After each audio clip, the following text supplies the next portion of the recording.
नमस्कार, मैं हूं अमृता गर्ग। हमारे खास प्रोग्राम क्या कहते हैं नरेंद्र मोदी में आज आपको सुनवाएंगे मोदी का एक ऐसा भाषण जिसमें उन्होंने बिहार में विकास के संकल्प की बात कही। 27 अक्टूबर 2013 को पटना के गांधी मैदान में हुंकार रैली के दौरान पीएम नरेंद्र मोदी ने कहा कि बीजेपी के लिए दल से बड़ा देश है।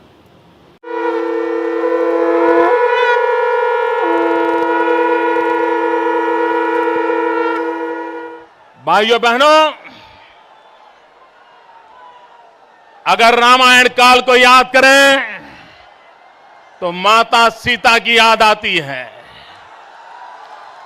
अगर महाभारत काल को याद करें तो कर्ण की याद आती है। अगर गुप्त वंश की याद करें तो चंद्रगुप्त की राजनीति हमें प्रेरणा देती है। अगर हम गणतंत्र की बात करें तो आज भी वैशाली का गणतंत्र पूरे विश्व में सिरमौर है।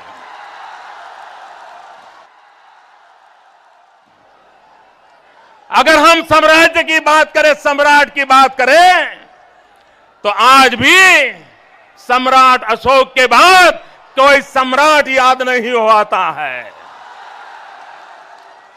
अगर पाटलिपुत्र को याद करें तो पटना की हर गली याद आती है। अगर हम ज्ञान युग को याद करें तो नालंदा और तक्षशिला का स्मरण होता है। ये मेरा बिहार है भाइयों। और आधुनिक काल में चले जाएं, हिंदुस्तान की आजादी के दो पड़ाव, भारत की आजादी के दो पड़ाव, महत्वपूर्ण पड़ाव। एक महात्मा गांधी का चंपारण का सत्याग्रह और दूसरा गुजरात में गांधी का दांडी यात्रा का कालखंड। हिंदुस्तान की आजादी के ये दो महत्वपूर्ण पड़ाव है भाइयों बहनों। आज आप बिहार में हुंकार रैली कर रहे हैं। हुंकार रैली,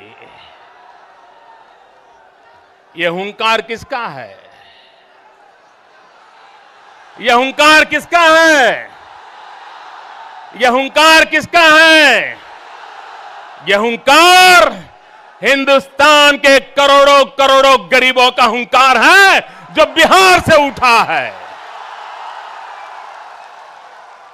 भाइयों बहनों, ये सीता माता की धरती है।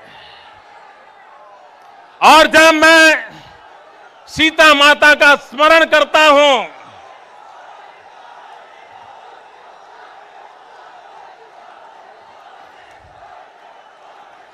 जब मैं सीता माता का स्मरण करता हूं, जब सीता माता का अपहरण हुआ तो सारे वानर सीता माता को खोजने के लिए निकले। सारे वानर सीता माता को खोजने के लिए चले, लेकिन उनको कोई रास्ता नहीं सूझता था। कैसे जाए, कहां पहुंचे, सीता माता को कैसे खोजें? तब सभी वानर उधेड़बुन में थे। और जब सभी वानर उधेड़बुन में थे तो उस समय जांबुवंत की नजर हनुमान जी पर पड़ी। और उस समय हनुमान जी ने जांबुवंत को जो कहा था, भाइयों बहनों, हनुमान जी ने जांबुवंत को उसकी याद दिलाई थी, उसकी शक्ति का स्मरण करवाया था, उसके पूर्वजों का पराक्रम याद कराया था।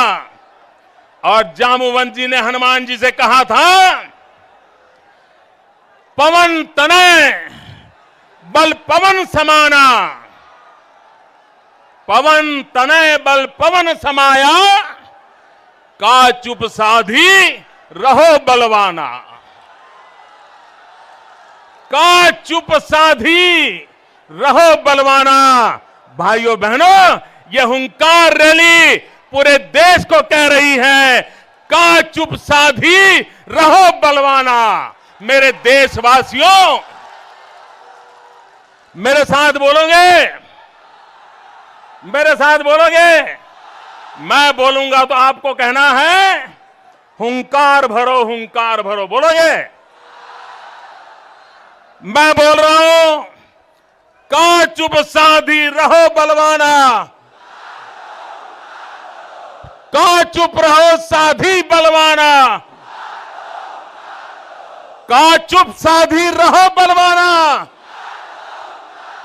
भाइयों बहनों, देश हुंकार करना चाहता है और देश को प्रेरणा देने का काम बिहार की धरती से हो रहा है। भाइयों बहनों, यह बिहार की विशेषता है। हिंदुस्तान को जब जब जिन जिन बातों की जरूरत पड़ी, बिहार ने उसे पूरा किया है। जब वक्त था देश को भगवान बुद्ध की जरूरत थी, बिहार ने भगवान बुद्ध दिए। जब देश को जरूरत थी भगवान महावीर की, बिहार ने भगवान महावीर दिए। और जब देश को जरूरत थी, तब यही पटना की धरती है जिसने 10वें गुरु गोविंद सिंह जी को दिया। 1.25 लाख से एक लड़ाऊं, तब गुरु गोविंद सिंह नाम कहलाऊं। ये धरती है ये। और जब देश भ्रष्टाचार में डूब रहा था, लोकतंत्र खत्म होने की कगार पर था, तब यही बिहार है जिसने जयप्रकाश नारायण को देश को दिया था।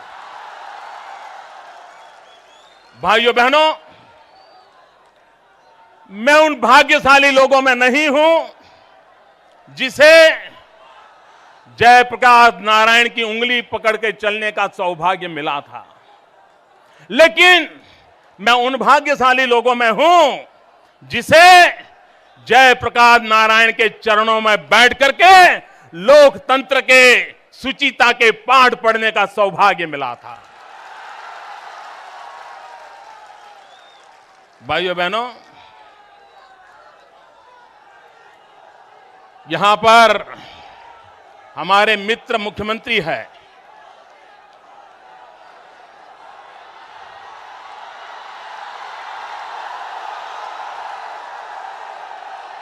मित्रों, यहां पर मुख्यमंत्री हमारे मित्र है। लोग मुझे पूछते थे कि आपके मित्र ने बीजेपी को क्यों छोड़ दिया। मैंने कहा, जो जेपी को छोड़ देता है वो बीजेपी को क्यों नहीं छोड़ देगा। भाइयों बहनों,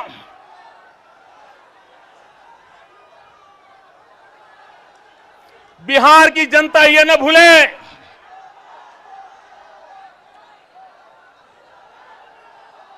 भारतीय जनता पार्टी के उसूलों को समझे। मित्रों, जिस समय बिहार में पहली बार जंगल राज से मुक्ति का अवसर आया, भारतीय जनता पार्टी के विधायक जेडीयू से डबल थे। स्वाभाविक था कि मुख्यमंत्री बीजेपी का बन सकता था, लेकिन भाजपा के लिए दल से बड़ा देश होता है। और इसलिए अधिक विधायक बीजेपी के होने के बावजूद भी सुशील मोदी जी का मुख्यमंत्री बनना हर प्रकार से वाजिब होने के बावजूद भी जंगल राज से बिहार को मुक्ति मिले, इसलिए मेरी पार्टी ने हमारे अधिकार को बलि चढ़ा दिया, उस हमारे मित्र को मुख्यमंत्री बनाया और वो संप्रदाय बिन सांप्रदायिक झगड़े के सिरमौर बनके और दोस्त जुटा पाएंगे ऐसा भरोसा था, नहीं ला पाए। हफ्ते भर में सरकार चली गई। मित्रों, हमारी कोशिश थी कि बिहार को जंगल राज से मुक्त करें और इसलिए भारतीय जनता पार्टी का अधिकार होने के बावजूद भी हमने उनका नेतृत्व स्वीकारा, उनको हमने माना। भाइयों बहनों, उसके बाद जब मैं कहता हूं किसी भी हालत में बिहार को जंगल राज से बचाना था, उसके बाद गठबंधन की सरकार बनी और मैं आज की देश के अर्थशास्त्रियों को आह्वान करता हूं, पॉलिटिकल पंडितों को आह्वान करता हूं, जितनी देर जेडीयू और भाजपा की संयुक्त सरकार चली, अगर किसी ने अच्छे से अच्छे काम किए हैं तो भाजपा के मंत्रियों ने किए थे। विकास की यात्रा को किसी ने आगे बढ़ाया तो भाजपा के मंत्रियों ने बढ़ाया था। और बिहार के सुधार की जो खबरें आने लगी थी, वो खबरें भी भारतीय जनता पार्टी के मंत्रियों का, भारतीय जनता पार्टी के विधायकों का, भारतीय जनता पार्टी के कार्यकर्ताओं का बिहार का बड़ा करने का संकल्प था, उसी के कारण हुआ था। हमारे लिए दल से बड़ा देश होता है और इसलिए मेरे पार्टी के लाखों कार्यकर्ताओं की इच्छा के बावजूद भी एक मकसद था कि बिहार में जंगल राज ना आए, इसलिए हमने अपमान सहन करना पसंद किया। बिहार ना आए तो चलेगा, लेकिन जंगल राज नहीं आना चाहिए, इस पर हम अड़े रहे। लेकिन भाइयों बहनों, उनका इरादा नेक नहीं था। ये हमारे मित्र को चेले चपाटों ने कह दिया, कांग्रेस के साथ जुड़ जाओ, प्रधानमंत्री बनने का अवसर है।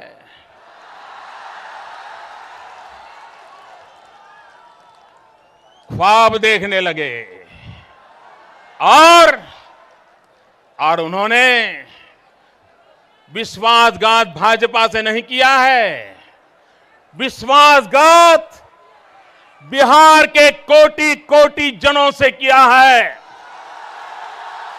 ये विश्वासघात आपके साथ है। भाइयों बहनों, मैं पूछना चाहता हूं, क्या ये विश्वासघात है? ये विश्वासघात है? ये विश्वासघात है? ये विश्वासघात करने वालों को सजा दोगे? ये विश्वासघात करने वालों को सजा दोगे? ये विश्वासघात वालों को उखाड़ के फेंक दोगे? चुन चुन के साफ कर दोगे? The making of a Prime Minister. मुश्किलों का अंबार है, वही तो मेरे हौसलों की मीनार है। हिंदुस्तान में दो प्रधान, दो निशान नहीं चलेंगे। अगर इतनी ताकत ये पाकिस्तान के खिलाफ लगा दे तो आतंकवाद आसान हो जाएगा। हम चुनौतियों से टकरा रहे हैं। सर्जिकल स्ट्राइक और एयर स्ट्राइक करके नए भारत के सामर्थ्य का संदेश भी दे दिया है। तुम उठो, तिरंगा लहरा दो। जननायक नरेंद्र मोदी के 20 वर्ष पुराने भाषणों पर आधारित एक बेहद लोकप्रिय कार्यक्रम क्या कहते हैं नरेंद्र मोदी